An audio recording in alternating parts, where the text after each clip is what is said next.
بسم الله الرحمن الرحيم الحمد لله رب العالمين الحمد لله الذي علم بالقلم علم الإنسان ما لم يعلم والصلاة والسلام على محمد وآله وسلم اللهم صل على محمد وآل محمد لا سيما على مهدي هذه الأمة وطاووس أهل الجنة الحجة ابن الحسن الأسكري أرواحنا فداء ولعنة الله على أعدائهم أجمعين من الآن إلى قيام يوم الدين. قال مولانا علي بن الحسين صلوات الله وسلامه عليه: اللهم اجعل نفسي مطمئنة بقدرك راضية بقضائك مولعة بذكرك ودعائك محبة لصفوة أوليائك.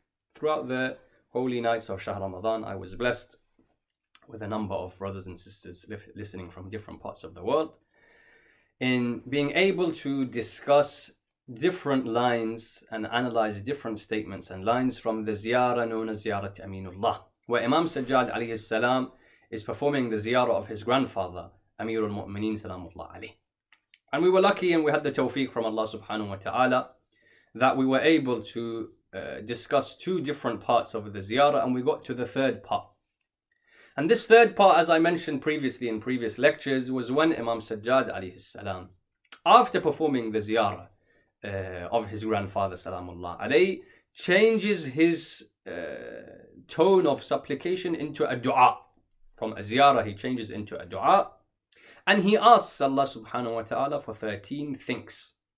And we discussed some of these 13, some of the first few in our previous lectures. For example, Imam Sajjad alayhi salam says, Allahumma ij'al nafsi mutma'innatan biqadarik radiyatan biqada'ik. Oh Allah, allow my nafs and soul to be at peace and with tranquility in that which you decree and that which you have destined. And oh Allah, allow my nafs and my soul and my existence to be mula'atan bidhikrika wa du'a'ik. May my nafs and myself always be running towards your remembrance and your supplication. And the statement we come to analyze tonight, the dua of the Holy Imam, is when the Imam then says, muhibbatan li safwati awliyaik. Allow my soul and nafs to be loving, i.e. allow me to love your close friends and servants and those that have been chosen by you, those who are known as awliya of Allah subhanahu wa ta'ala.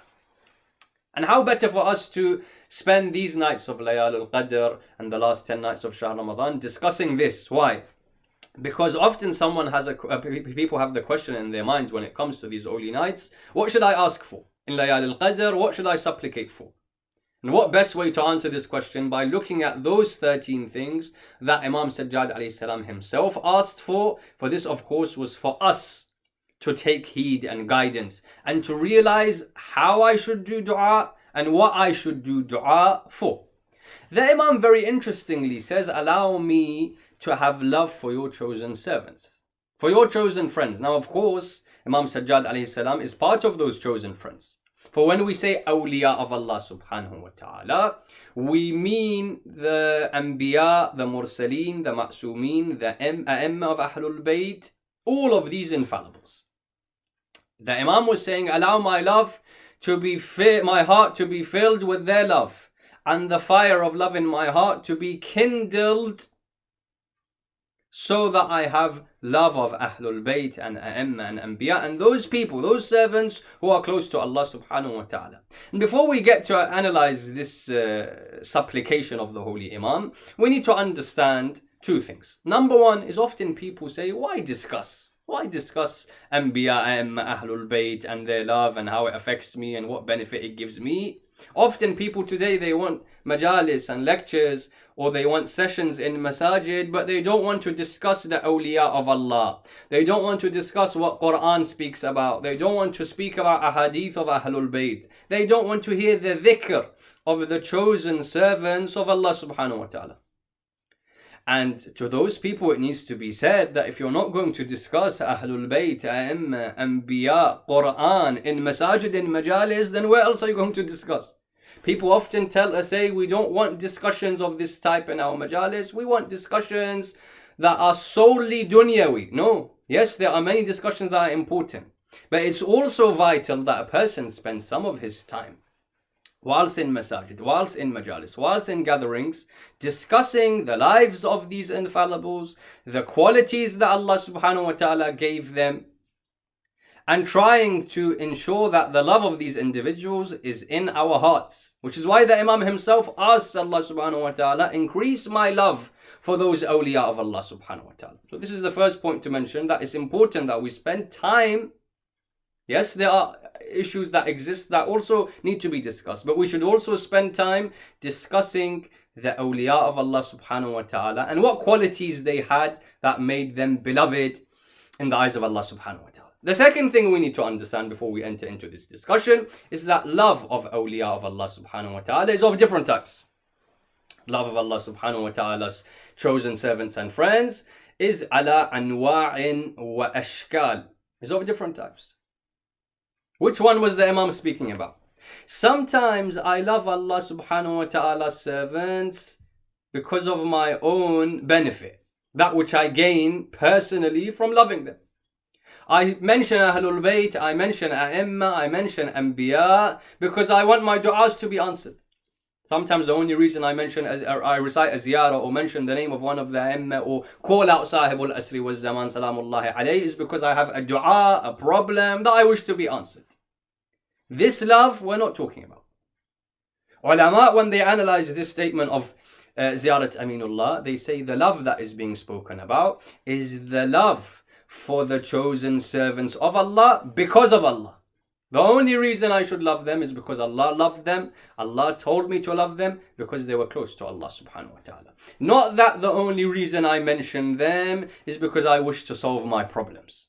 This is one of the benefits I get from loving them, but this isn't the reason why I love the awliya of Allah subhanahu wa ta'ala. When it comes then for us to analyze this statement, we wish to do so by looking at two different discussions very quickly.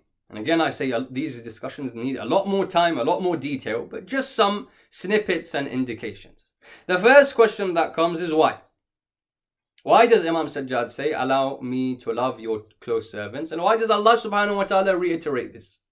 إن كنتم تحبون الله فاتبعوني يحببكم الله. If you love Allah subhanahu wa ta'ala, the only way you can love him is by following the Prophet of Islam. Having ita'ah of the Prophet of Islam. Loving the Prophet of Islam. So why was it that Allah subhanahu wa ta'ala and A'imma and Ahlul Bayt said we have to have love for the awliya of Allah subhanahu wa ta'ala? Why? And the second part of the discussion is what benefits does a person get and gain from this love of the chosen servants of Allah Azza wa Jal. In regards to the first issue, we see a number of reasons why. A number of reasons why it makes sense for me to ask on nights like this for Allah to increase the love that I have for His chosen servants. For example, often you have in your life, you have a friend. And as the nature of the human being is, one person then knows another person, that person knows another person. Human being is a social human being. And often you realize in your life that once, because of one friend, you end up meeting 2 or 3 or 4 other people that you would otherwise never have met. And sometimes what takes place in your life is that you meet one person and that friend of yours introduces you to someone else that completely changes your life. Has such a great impact on your life. And if you hadn't been introduced to that person, your life wouldn't have been the same. And so you're thankful to who? Your original friend who introduced you to that second person. Bidun tashbih, this is similar to the role of these awliya of Allah subhanahu wa ta'ala. Without Anbiya, without A'imma, without Ahlul Bayt and Ma'sumin and Az-Zahra alayhim as-salam and all of these individuals, I could never understand and recognize Allah subhanahu wa ta'ala. These were those people that showed me who Allah subhanahu wa ta'ala was, placed Allah subhanahu wa ta'ala's ma'rifah in front of my eyes. Without them, I would never have been able to understand who Allah subhanahu wa ta'ala is. Which is why the Imam says, ask to increase your love for us, Ahlul Bayt, for A'imma, Anbiya, Ma'sumin, for they were those that took you straight to the doorstep of recognition of Allah subhanahu wa ta'ala. And I'll give you one very beautiful example. Allama Amini rahmatullah alayhi, the author of the book Ghadir, very well known book and very well known author and alim. Allama Amini often used to have debates, ilmi discussions with ulama of different madhahib and different sects. On one occasion, he was discussing لعله with one of the ulama and scholars from Egypt, and the discussion was through correspondence, and they were writing letters to each other. The discussion was on the infallibility and ismah of Ahlul Bayt and Imams. So Sheikh Amini of course mentioned that we believe all of our A'imma, all of our Ma'sumeen are infallible at the highest level of infallibility, and these are the proofs that we have. As they were in correspondence, when the alim from the other madhab asked him for one proof, give me one proof. You say you have many proofs, give me one proof that your A'imma are infallible. And so Allama Amini rahmatullah alayhi, all he does is he sends that person one book. Sends him one book. That alim, he says that I received that book from Allama Amini at the time of Maghrib, and I spent from Maghrib until Fajr reading that book, that I finished it in one night. And I wrote back to him and I said, this is enough proof of the infallibility of your A'imma. Because of what is mentioned in this book, that how could someone recognize Allah subhanahu wa ta'ala and speak and address Allah subhanahu wa ta'ala like this? What was that book that he had shown him? The book that Allama Amini had given him was Sahifa Sajjadi of Imam Sajjad alayhi salam. That fil waqi', in reality, if you look at the supplications that you have, Dua Abu Hamza Thumali, if a person just ponders even on a few parts of Dua Abu Hamza Thumali, that which philosophers and scholars and ulama of logic and mantiq, that which they try to discuss and go into, and theologians try to discuss in pages and pages and books, Imam Sajjad alayhi salam mentions in one line, Bika araftuk wa anta dalaltani alayk. So much ma'rifah, so much knowledge of Allah subhanahu wa ta'ala found within these supplications, found within Dua Kumail mathalan. The first reason why I was told to love them is because they took me to the doorstep of recognition of Allah subhanahu wa ta'ala. They showed me how to supplicate. They showed me how to get as close to Allah subhanahu wa ta'ala as possible.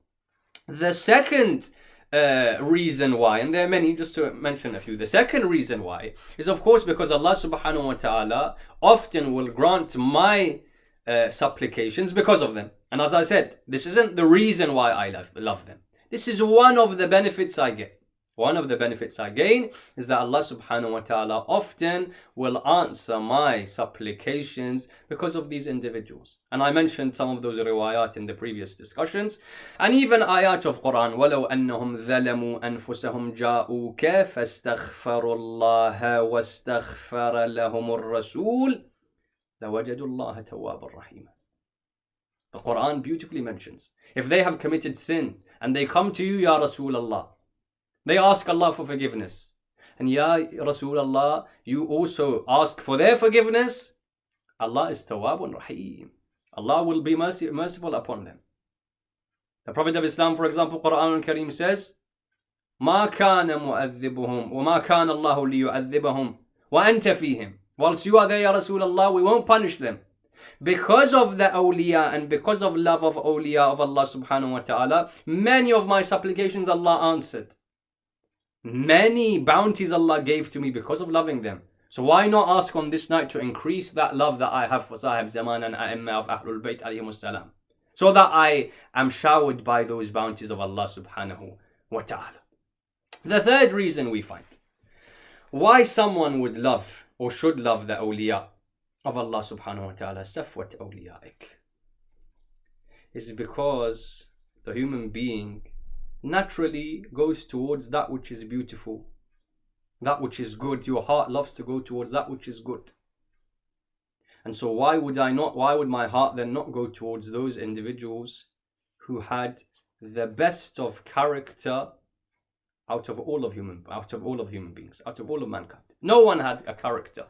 No one had amal and action and implementation of the commands of Allah subhanahu wa ta'ala. No one had humanity like these individuals. And so as part of my fitrah, to love people that loved human beings, to love people that implemented the rahmah of Allah subhanahu wa ta'ala onto this earth like no one else. To love people that had the softest of hearts. When you look at the lives of Ahlul Bayt, A'imma and Anbiya, Why would I not love them when I see the impeccable characteristics that they had in their life? And I wish to give you one example, and I wish to then move to our second discussion.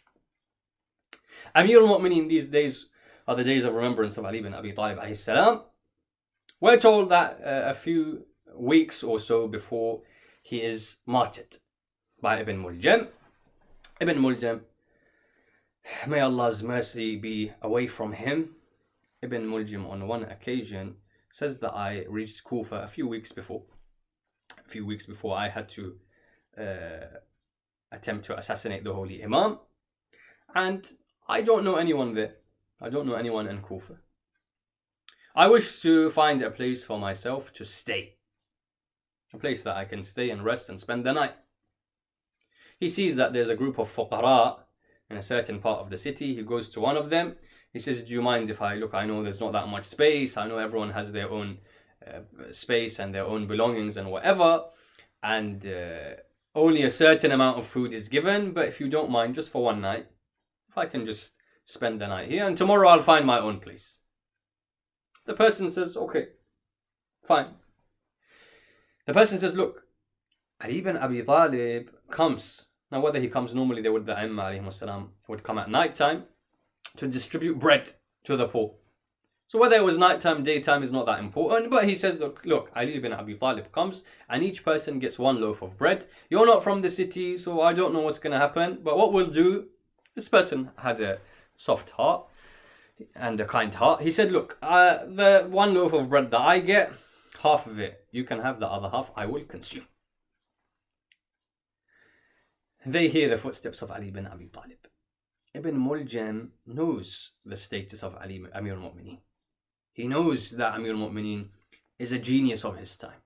He knows that Amir al-Mu'mineen will pick up immediately. Why is he here? This person's from the Khawarij. He'll know that, for example, if I'm spotted by Ali ibn Abi Talib, Amir al-Mu'mineen will know that, for example, I'm trying to kill him or something's going on here.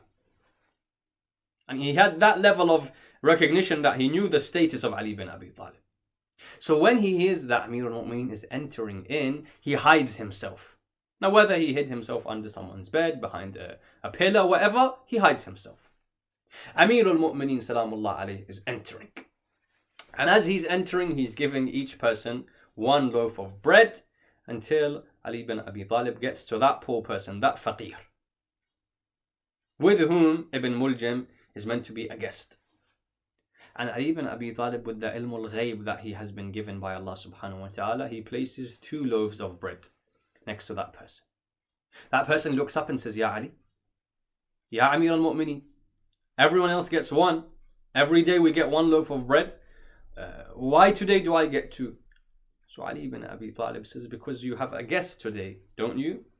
Give that to your guest.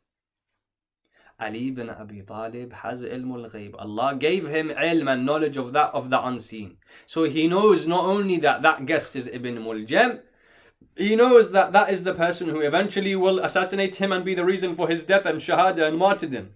Yet still, look at the insaniyah of Ali ibn Abi Talib. That he doesn't wish for even a human being who is going to be his qatil, who is going to be his murderer. He doesn't even wish for him to go hungry on a night like this in Kufa. And so he says, this is for that guest of yours. Even though that guest is a mujrim, even though that guest is someone who will be punished by Allah subhanahu wa ta'ala and is being punished by Allah azza wa jal, yet still look at the insaniyah of Ali ibn Abi Talib. Look at the mercy of that Amir al-Mu'mineen salamullah alayhi. Why do I love Ahlul Bayt and A'imma and Awliya? Why did Imam Sajjad say, increase on a night like this, muhibbatan li safwati awliyaik, my love for these individuals? Because they had a character like no other character. The more I love them, the more I'm able to look at their character and implement their character in my life. The closer I get to Allah subhanahu wa ta'ala. This was the first discussion as to why. Why did the Imam say, allow me to love, increase my love? The second discussion is, what benefit do I get? What benefit do I get from loving awliya of Allah subhanahu wa ta'ala? And again, many riwayat mentions as to what a person is given. For example, a person comes to Ali ibn Abi Talib salawatullahi wa salamuhu alayhi. He says, Ya Amir al-Mu'mineen, I love you. I love you, Ya Ali ibn Amir al-Mu'mineen. Amir al-Mu'mineen says, in kunta sadiqa. If you are true, then you will see me in a number of places. I.e., Amir al-Mu'mineen was telling us what is the effect of loving him. He says, if that which you say is truthful, you will see me in a number of places. For example, he says, you will see me whilst your nafs is being removed from your body. You will see me when you are next to the sirat. When you are walking on the sirat, you will see me, for example, next to the pool of Kawthar. If your love is true for me, you will see me in some of the most difficult times that you have in your life.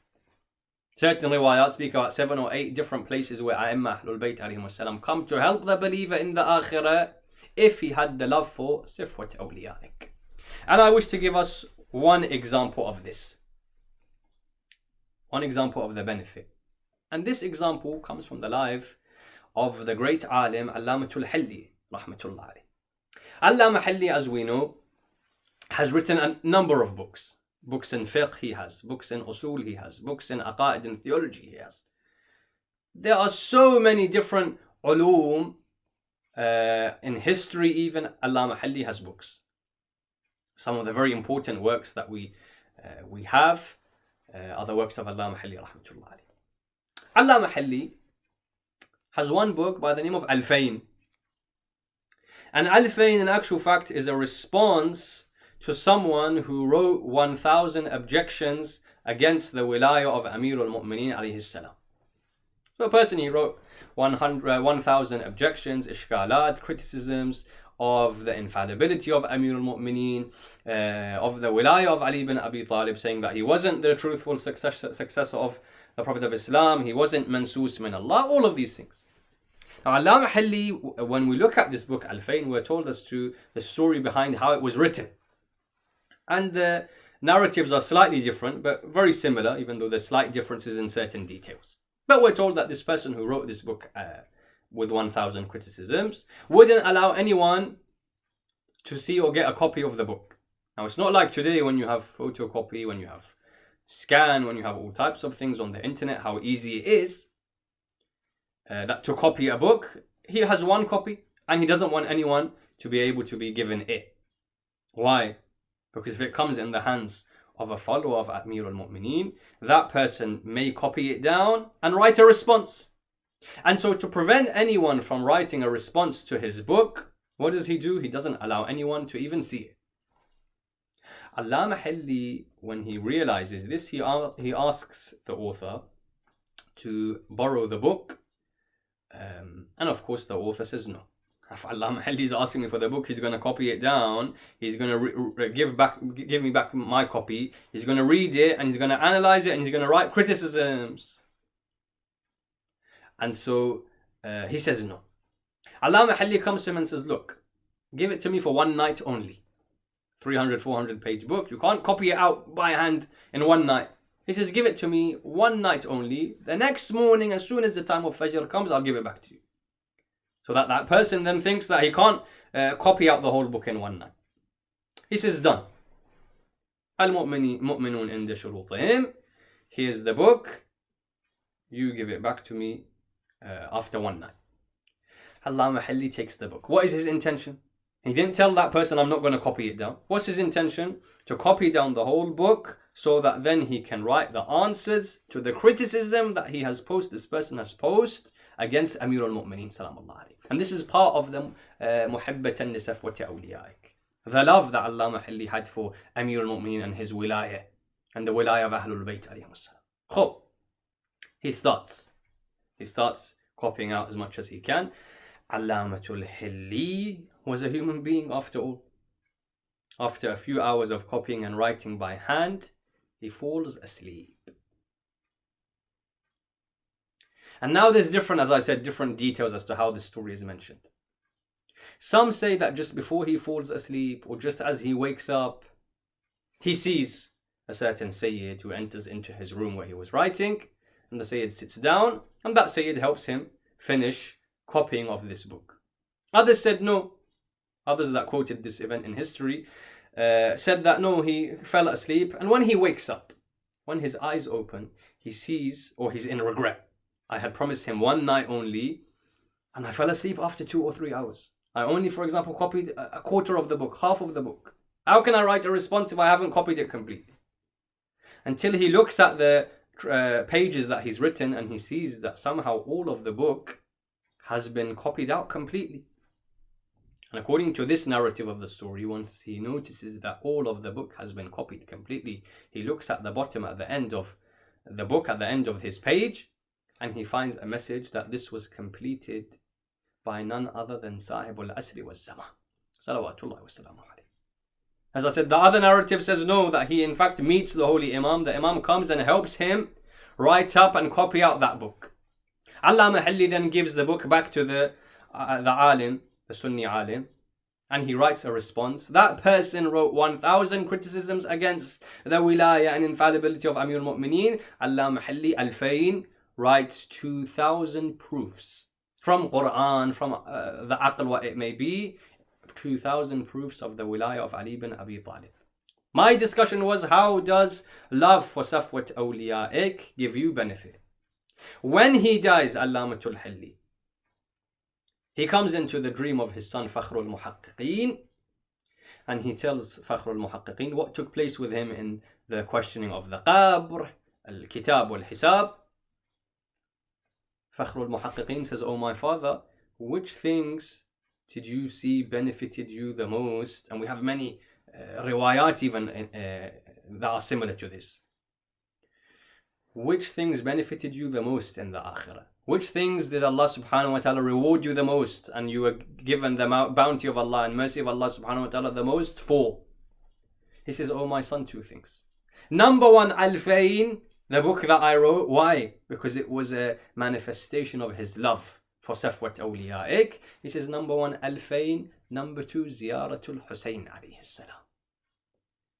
One of the greatest things I get for having love for these chosen servants of Allah subhanahu wa ta'ala is not only does Allah help me in the dunya, Allah helps me in the akhirah.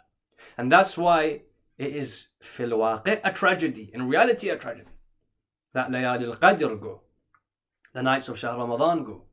And so many of us forget to ask Allah subhanahu wa ta'ala to increase my love, especially for Sahib al-Asr wal-Zaman. Increase my love for Sahib al-Asr. Allow me to have the love, like the love that Allama Halli had for Amir al-Mu'mineen, that he went to all types of difficulty to protect his wilaya. Allow me to be able to be like that for Sahib al-Asr wal-Zaman. For when I have the love for this holy Imam and I pray for him and I pray for his protection on a night like this, like Imam Sajjad would say, Muhibbatan li Safwat awliya'ik, Allah subhanahu wa ta'ala drowns me in his mercy in this world and drowns me in his mercy in the next. And so we pray to Allah subhanahu wa ta'ala, Allahumma ij'al nafsi mutma'innatan biqadarik, radiyatan biqada'ik, mula'atan bidhikrika, wa du'a'ik, muhibbatan li Safwat awliya'ik, mahbubatan fi ardhika wa sama'ik. اللهم إنا نرغب إليك في دولة كريمة تعز بها الإسلام وأهله وتذل بها النفاق وأهله وصل اللهم على سيدنا ونبينا محمد وآله الطيبين الطاهرين.